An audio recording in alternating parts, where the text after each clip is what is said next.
Let's start with something we all feel, but almost never admit. We don't actually hate studying. That's not quite right. What we really hate is feeling stupid. Feeling like no matter how much time we spend, no matter how many notes we take, or how many hours we stare at a textbook, we just don't get it.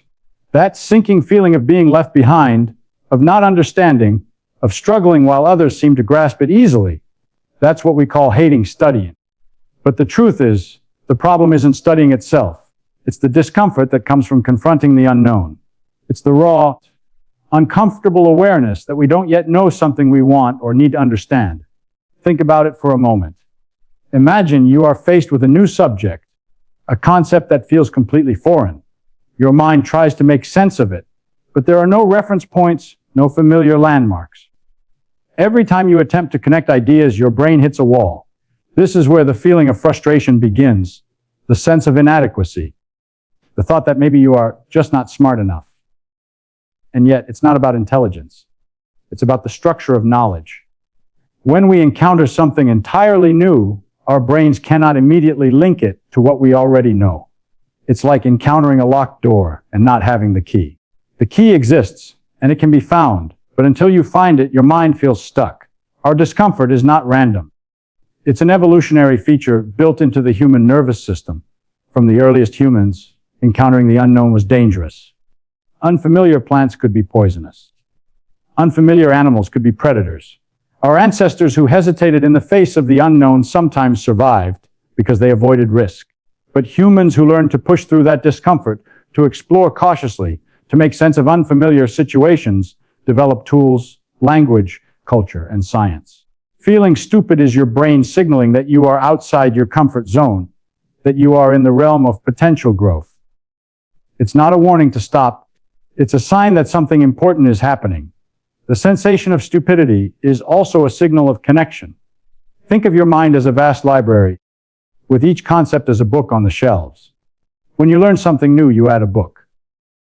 When you encounter a concept you don't understand, it's like opening a book with missing pages or written in a language you haven't learned. Your brain doesn't reject learning, it rejects the incomplete information, the missing connections. That rejection manifests as frustration, shame, or even the urge to give up. But it is not an enemy. It is feedback. It is telling you where to focus, where to build bridges between what you know and what you are trying to understand. This feeling is universal. Everyone experiences it, from students grappling with algebra to physicists confronting the paradoxes of quantum mechanics. The difference between someone who seems to learn easily and someone who struggles is rarely raw intelligence. It is familiarity with the structure of ideas and the ability to tolerate the discomfort of the unknown. Every moment of feeling lost, confused, or inadequate is part of the natural process of learning. The feeling of stupidity is the doorway through which understanding must pass. Let's explore a simple thought experiment. Imagine you are climbing a staircase in complete darkness. Each step represents a new idea, a new piece of knowledge. If you cannot see the next step, your foot hesitates. You might even stop entirely, unsure whether the next step exists or whether it will support your weight. That hesitation is familiar. It is the physical manifestation of the mental discomfort you feel when learning something new. Now imagine someone turns on a dim light. You can't see the entire staircase, but you can see the next step clearly.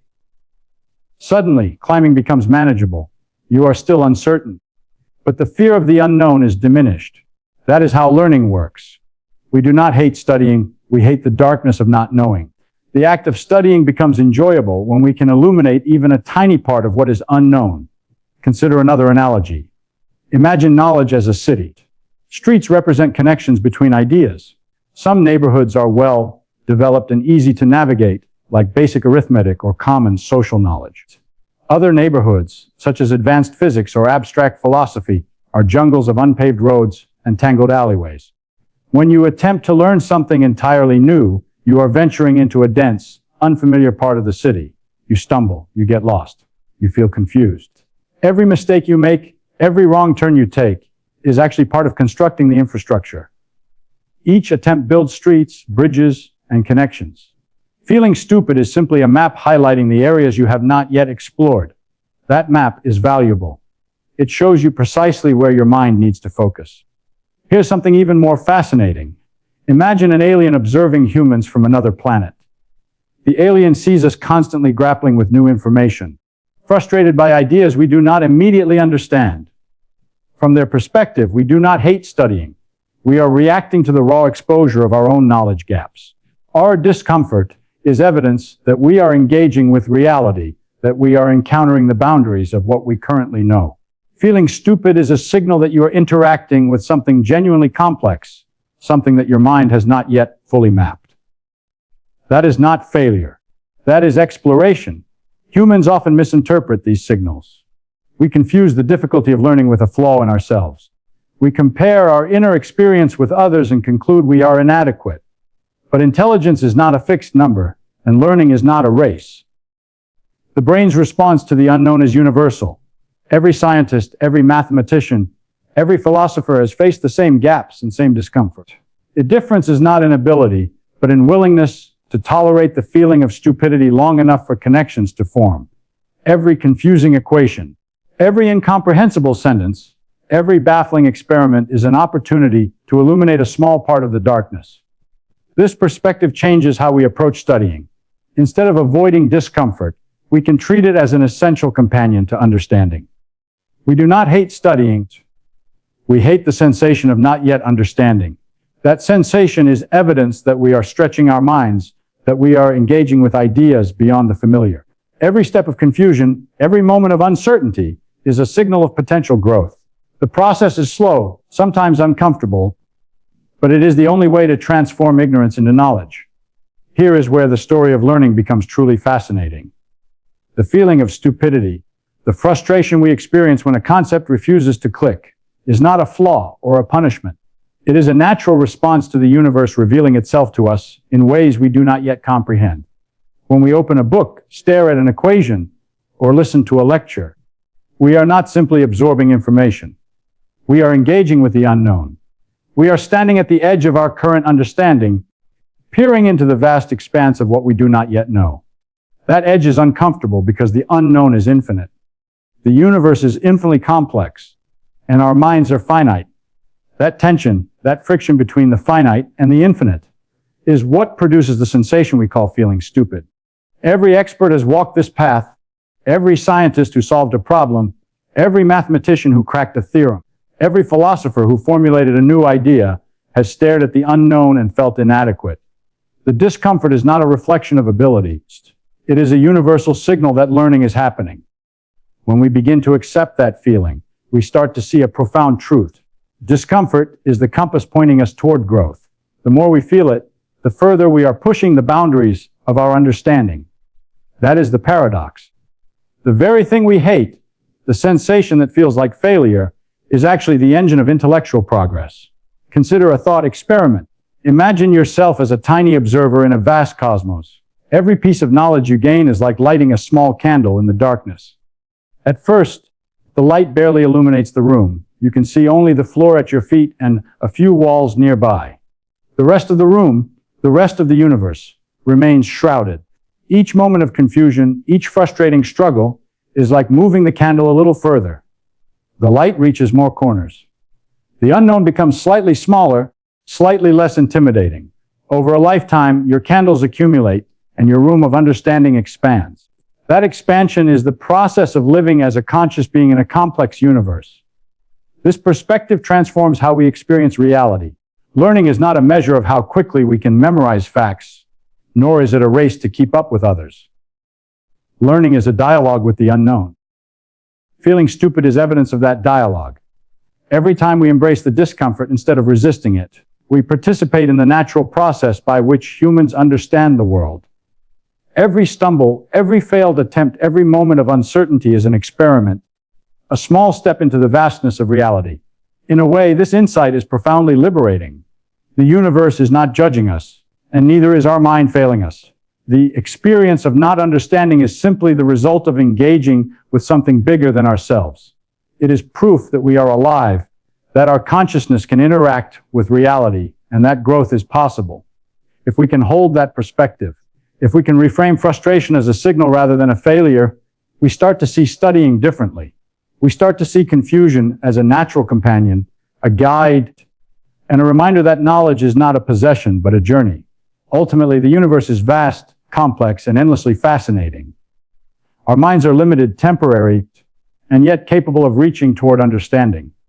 Feeling stupid is not a limitation, it is the doorway. It is the recognition that we are standing at the edge of knowledge, and that every moment of engagement, every moment of struggle, is a step into the wonder of reality itself.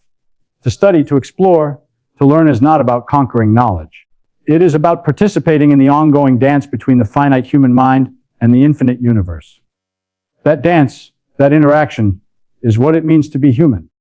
Now let us take this idea one step further. The discomfort of not understanding is not merely a personal experience, it is a window into the nature of knowledge itself. Knowledge is not a fixed object that we can acquire and store. It is a dynamic process, a network of connections that grows and shifts as we explore, question, and experiment. Every time we feel lost or confused, it is because our mental map has not yet incorporated a new region of reality. Our minds are constantly updating, constantly reorganizing, and every moment of frustration is part of that reorganization. This is why the sensation of stupidity is universal. Every human being experiences it when confronted with something genuinely new, and every human being, if persistent, eventually integrates that new knowledge. The experience is inevitable, necessary, and even beautiful. Consider the analogy of learning as a journey across a vast landscape. Some terrain is familiar, like the rolling hills of basic knowledge, smooth and easy to traverse. Other terrain is jagged, steep, and unfamiliar, like mountains of abstraction and valleys of paradox. When we face these difficult regions, our brains respond with discomfort. We feel the strain, the imbalance, the uncertainty. But this discomfort is not a flaw. It is a guide. It tells us that we are approaching the boundaries of our current understanding, that we are encountering something meaningful.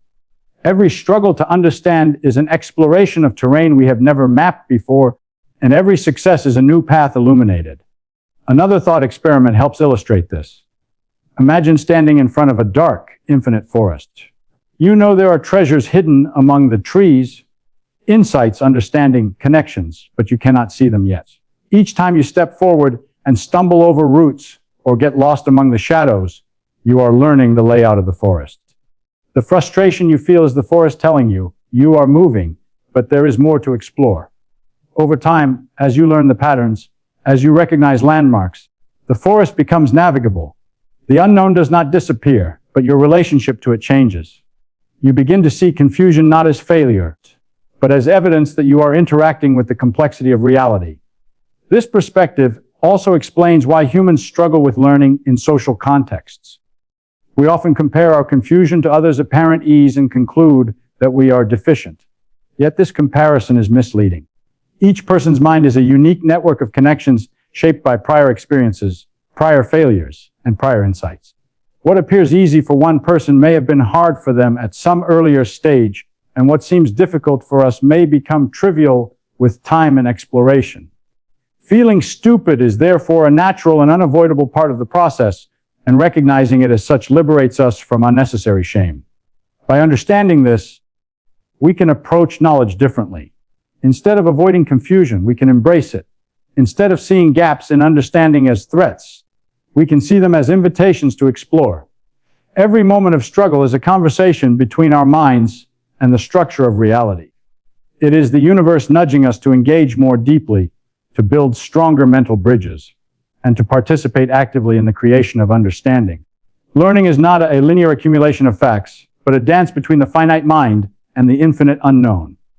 Every stumble, every moment of doubt, every sensation of being lost is part of the rhythm of that dance. When we accept this, the act of studying transforms. We no longer hate it. We no longer fear the sensation of stupidity. We begin to see confusion as a companion, frustration as a signal, and ignorance as the fertile soil from which understanding grows. The discomfort is not a barrier. It is the very process that allows the mind to expand and evolve. In that light, studying becomes not a task to endure, but an experience to engage with fully, as an encounter with the infinite complexity of the world and the remarkable capability of the human mind to explore it.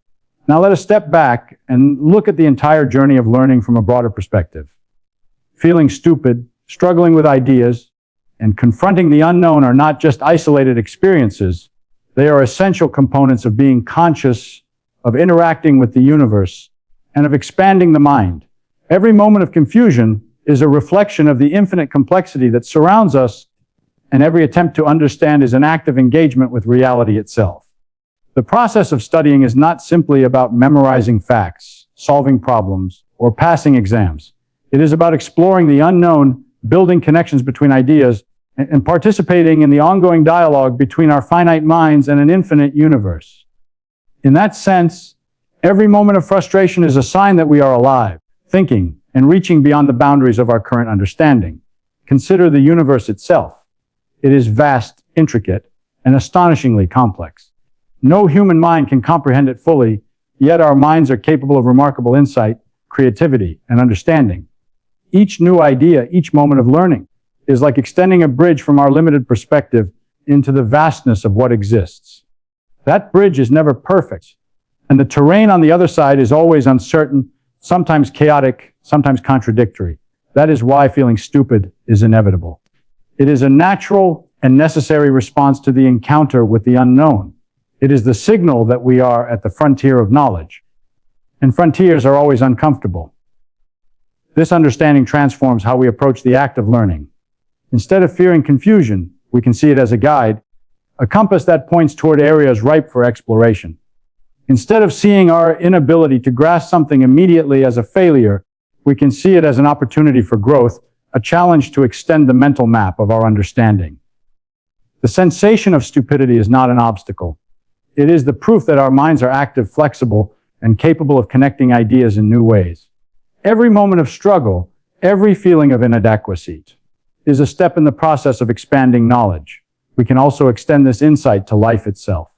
The discomfort we experience in learning mirrors the discomfort we face in any unfamiliar situation, any new problem, any encounter with complexity. Life itself presents infinite unknowns, and our natural reaction is often fear, hesitation, or frustration. But the very same principles apply. Embracing the unknown, tolerating uncertainty, and moving forward despite discomfort are the hallmarks of growth, creativity, and discovery. Feeling inadequate or confused is not a reflection of our limitations. It is evidence that we are engaging fully with the complexity of reality. Ultimately, the act of studying, the experience of confusion, and the sensation of feeling stupid are not failures to be avoided. They are the pathways through which understanding emerges. They are the mechanism by which the human mind expands into the infinite complexity of the universe. Every challenge, every moment of doubt, every struggle to understand is a celebration of curiosity, resilience, and intelligence. The universe is not a test we must pass. It is a vast, unfolding mystery we are invited to explore. When we see studying in this light, everything changes. Confusion becomes a companion, frustration becomes a signal, and the unknown becomes a space of possibility. We do not hate studying. We are engaging with the edges of our understanding, dancing with the vast complexity of reality, and building the bridges that allow our minds to reach farther than we ever imagined. To study, to struggle, to feel stupid, is to participate in the ongoing, awe-inspiring dialogue between the human mind and the universe itself. It is a process of wonder, discovery, and profound connection. It is, in the true sense, the essence of being human. Let us now examine a deeper layer of this experience. The feeling of stupidity is not merely a temporary sensation. It is a window into the architecture of thought itself. Our brains are remarkable organs capable of recognizing patterns, making predictions, and building abstractions far beyond what we consciously realize. Yet they are also limited. They cannot instantly grasp every concept, especially those that challenge the structures they have already built. That is why encountering something entirely new produces discomfort. Our neural networks are literally stretching, forming new connections, rewiring themselves to incorporate unfamiliar information. Each moment of confusion is a subtle, invisible process of growth, the brain quietly building scaffolding that will support future understanding. Consider another thought experiment. Imagine a painter approaching a blank canvas. The first strokes are uncertain, tentative, even awkward. Each line may seem wrong, every attempt may feel like failure.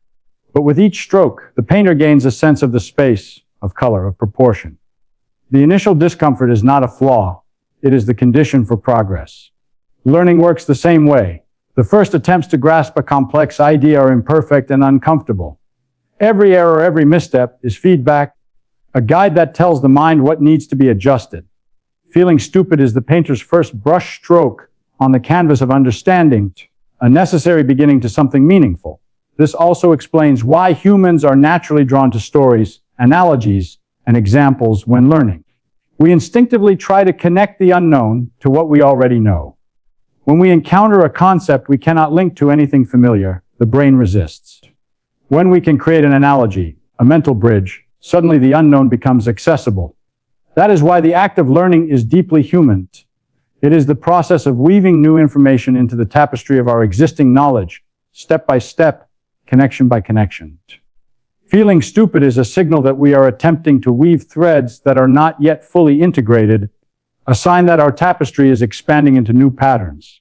Furthermore, this discomfort is intimately connected with curiosity. Curiosity and frustration are two sides of the same coin. If we were never frustrated, we would never push beyond the known.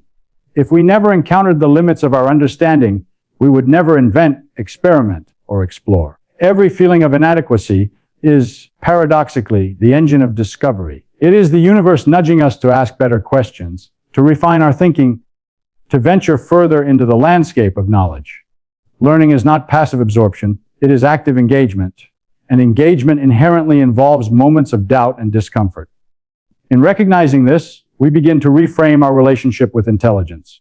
Intelligence is not measured by immediate comprehension, by speed, or by how quickly we can perform under pressure. True intelligence is the capacity to navigate the unknown, to tolerate temporary confusion, to persist in the face of incomplete understanding, and to build connections where none existed before. Feeling stupid is therefore not a sign of weakness. It is evidence of mental resilience and of engagement with complexity. When we fully internalize this idea, studying transforms from a task into a profound encounter with reality. Every challenge, every confusing sentence, every baffling equation becomes a signal, not a threat. Each moment of frustration becomes a guidepost pointing toward growth. The experience of feeling lost becomes a doorway to understanding. We begin to see learning as a dance between our finite minds and an infinitely complex world, a dialogue that is both humbling and exhilarating. It is not the avoidance of difficulty, but the embrace of it that allows understanding to emerge. Now let us examine what this teaches us about the nature of reality itself. The feeling of stupidity is not just a product of our limited knowledge. It is a reflection of the universe's complexity and subtlety. Reality is not neatly packaged for our minds to consume. It does not adjust to our expectations or our convenience. The world presents itself in layers, in systems within systems, in patterns that are often counterintuitive or invisible at first glance. Our initial confusion is a necessary confrontation with that complexity. It is a reminder that the universe is vast, intricate, and indifferent to our understanding, and yet we are capable of engaging with it. Feeling stupid is the mark of this engagement. It is the universe saying, in effect, you are at the boundary of what you know, and there is more to explore. Think of the human mind as a kind of telescope or microscope. When we first pointed at the stars or the cells, everything is blurred, confusing, or even meaningless. But as we adjust our instruments, as we learn how to use them, patterns begin to emerge. Clarity does not come all at once.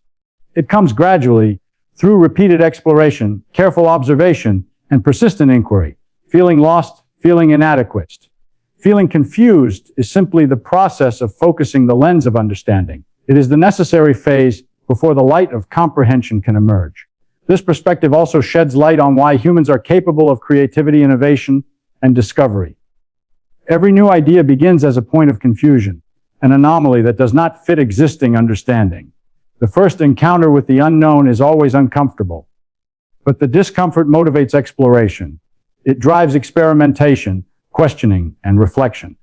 Without the sensation of incompleteness, without the awareness of gaps in understanding, there would be no curiosity, no invention, no progress. Feeling stupid is therefore not a failure. It is the spark of potential, the very impulse that allows knowledge and insight to expand. Consider another thought experiment. Imagine a traveler navigating a labyrinth without a map. Every wrong turn, every dead end is frustrating. Yet each misstep provides information, Each failure illuminates the structure of the maze. Eventually, through persistence and attention, the traveler begins to recognize patterns, anticipate consequences, and find new paths. Learning works the same way. Every moment of mental struggle is information being integrated, connections being formed, and understanding slowly unfolding. Feeling stupid is a natural, even essential part of this process.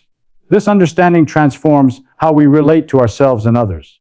We no longer need to fear confusion or compare ourselves unfavorably to others. Every individual experiences gaps in understanding. Every mind is navigating its own labyrinth. The difference lies not in innate ability, but in persistence, curiosity, and the willingness to tolerate uncertainty. Feeling stupid is therefore a signal of engagement, a marker of intellectual courage, and a sign that the mind is actively exploring rather than passively absorbing. In this light, studying becomes a profound interaction with reality. Every question we ask, every problem we wrestle with, every concept we struggle to grasp is a conversation with the universe. It is not a battle to be won, but a dialogue to be participated in. Confusion is not a barrier.